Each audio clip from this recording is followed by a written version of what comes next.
It's like now the scene's saying we want to get away from everyone wants to shit talk and trash talk Graves today. So, but they don't want to acknowledge his influence now. It's not the cool thing to do. It's a fucking rule that's been prescribed to. Just like everyone's got to prescribe to a rule and to some handbook or some rules telling you this is the way you got to think, act inside of a scene. So anyway, next track, number 7, which is the next skit number 3, Universal Monster. Check here, see if we're still good. Wow, We're still good. Yes, we are. Right on. Adventure we just had.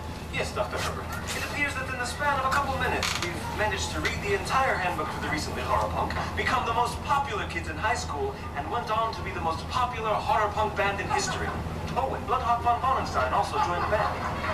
Yes. Bloodhawk, the cool kid, joined. You know, Dr. Herbert, it kind of seems like we glossed over some of the important parts there. Oh, no, not at all, Vincent. You see, maybe the real adventure was the friends that we made along the way. Fucking nerds! Oh. That's quite deep. Plus, it's only a half hour. Yes, that is true there.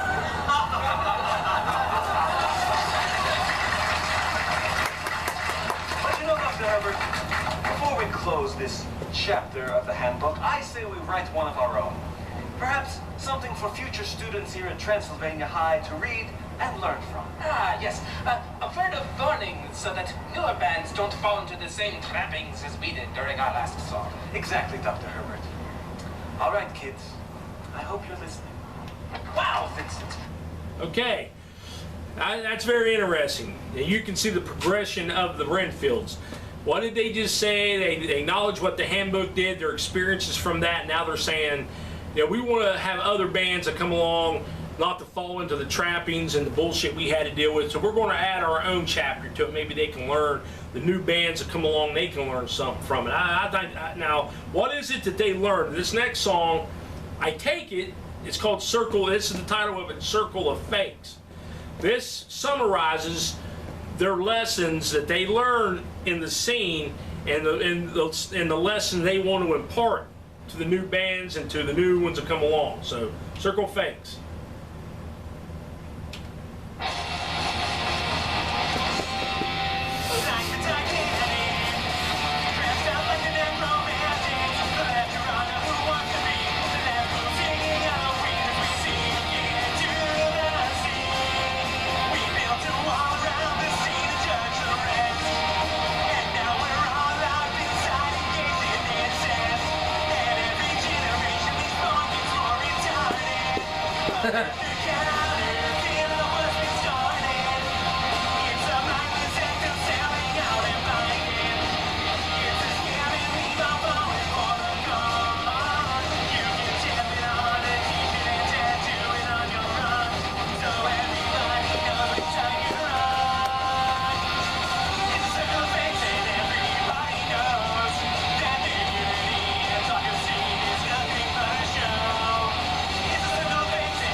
Another good solo, man.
We should be 138. It all amounts to a circle of fate. We should be 138. It all Amounts to a circle of things. We should be 138. It all amounts to a circle of fate. We should be 138. It all amounts to a circle of fate. It all amounts to a circle of fate.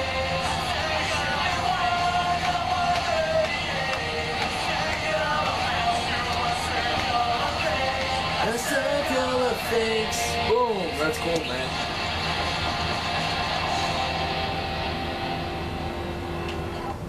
Okay, the lyrics really get even more in your face, venomous on this, man.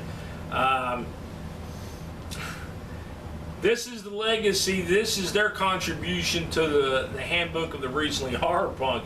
I mean, they're dressing the scene pretty much as like a Titanic dressed up to look like the Necromantics.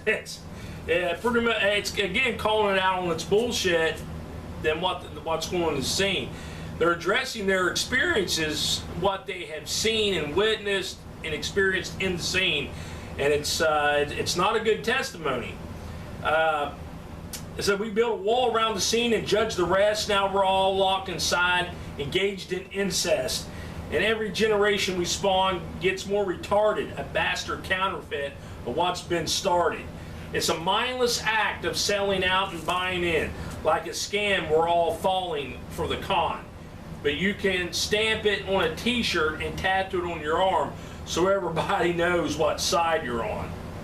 Yeah, that's everything's a fucking slogan or thing to show everyone. I want to tell you something I have a personal fucking pet peeve about. I think it's the most stupidest fucking shit out there is these shirts and slogans and statements. Fuck Nazi punks or fuck Nazi Trumps, and you know it doesn't matter if you're a Trumpster or you're anti-Trump. Taking a slogan and you're marketing it and you're like, okay, we're the cool happening motherfuckers. Fuck Nazi Trumps. Goddamn dead Kennedy's Jello Bafara crap, and everyone's marketing putting out. You see them line up at their hardcore shows, bunch of fucking 50, 60-year-old fat guys jumping off the stage wearing these stupid shirts, and everyone's, yeah, fuck Nazi Trumps, you know, these Trump Nazis. It's like, wait a minute. Show me an actual group of true Nazis. Have you ever actually seen one, or just a slogan that you're putting on a fucking shirt on your making a tattoo of? I mean, that's just like, for me, that's what I'm seeing today. It's a cool thing. Everybody jumps on something and they ride it and fuck the hell out of it with this, you know, Trump Nazi shit. Or you don't even know that person. How can you make someone call them a Nazi? Or do you even know what they think or what they believe? Do you know what a fucking Nazi is? But that's the cool thing in the scene to do. And that's just, for me, one of the little tiny bricks that's in this foundation of bullshit. Or you can even say it's one of the rivets that busted away on the Titanic when the fucking plates and the ship went down. But, and then there's even the references to Graves and Danzig in here. It says, creatively bankrupt, tight jeans, and Danzig screams, punk rock false pause, and now who wants to be the brand new darling at the scene? Just get down on your knees. Pretty much you suck the dick and do what you have to do. And you conform, and you can be the next big dude on the block. You can be the next Misfits. You can be the next Blitz Kid. You can be the next big boy on the block. That just isn't horror punk. That's any damn scene, man. You know, instead of bands paying their dues and working hard, you know, everyone wants to suck up and kiss up and play that show with that big name band, the happening band, so you can climb up that ladder and be more recognized in that little scene. When every band sound the same, creates a stalemate. Dude, and that's one of the worst things to do when bands just sound the fuck same. Everyone copies and reproduces. That's the bastardization, the inbreeding that was just addressed in the earlier lyrics, you know. There's this inbreeding where everyone's just producing bastard music, the same shit over and over. Where's your creativity? But it says, an endless cycle filled with brain-dead goons in skull paint. It's like the Legion filled with bootleg Michael Graveses who measure dicks to see who rule their own self-made cages. I mean, I don't even want to go much further on that one. I mean, listen to them lyrics. He's calling everyone in the scene pretty much out that you're just fucking copying and cheating yourselves, and you're just reproducing the same shit over and over. There's nothing original or unique about you.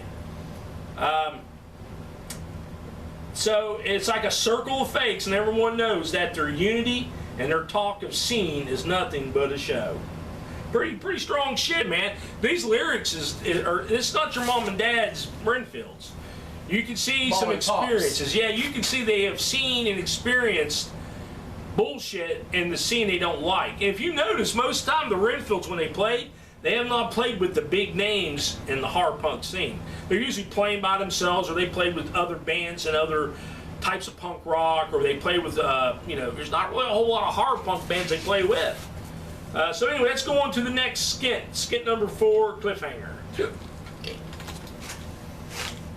Well, now that we've defeated the handbook for the recently horror punk, what should we do next?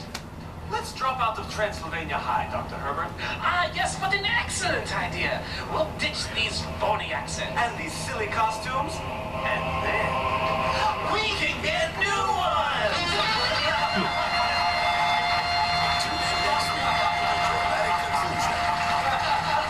Guys, promise me we'll be friends forever. Oh. Not a chance in hell, Dick. Hope just went right out the door.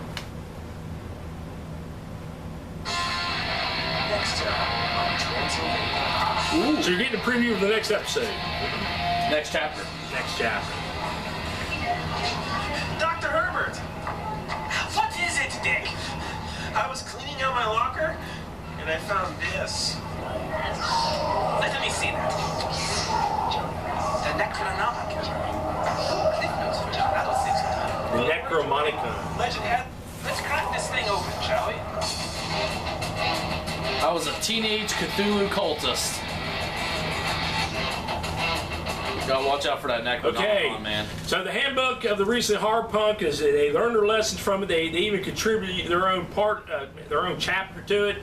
Kicked to the curb, called it bullshit. Now it's like let's take the rule book, fuck it, and let's do something else. Let's find a new book. Let's find something different. So what book did they find? They found a Necronomicon. All right. Ex Mortis. Yeah. So obviously this is going to be. It's a metamorphosis. It's a new Renfields coming on. So here we go. Again, this song's been around for I guess a few years. It's not too. It's like Metamorphosis. Is it good? Is it I was bad? a teenage Cthulhu cultist. Now they're into the cult of Cthulhu. I gotta tell you, I really love this song. This is a good song. Yeah, it's one of their heaviest ones, man. Kind of has a rockabilly vibe. Yeah, a little with it. bit.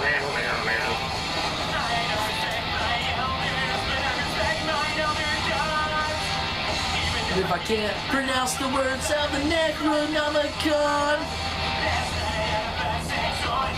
drinks that come from the dead. The depths.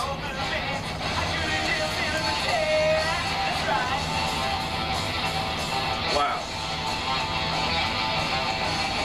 That guitar work, man.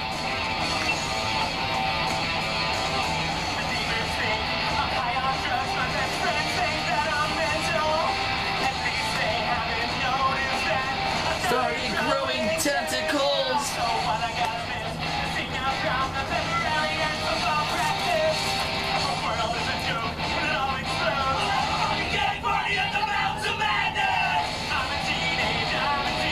Cthulhu cultist, Cthulhu's awesome. Cthulhu's awesome.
comes.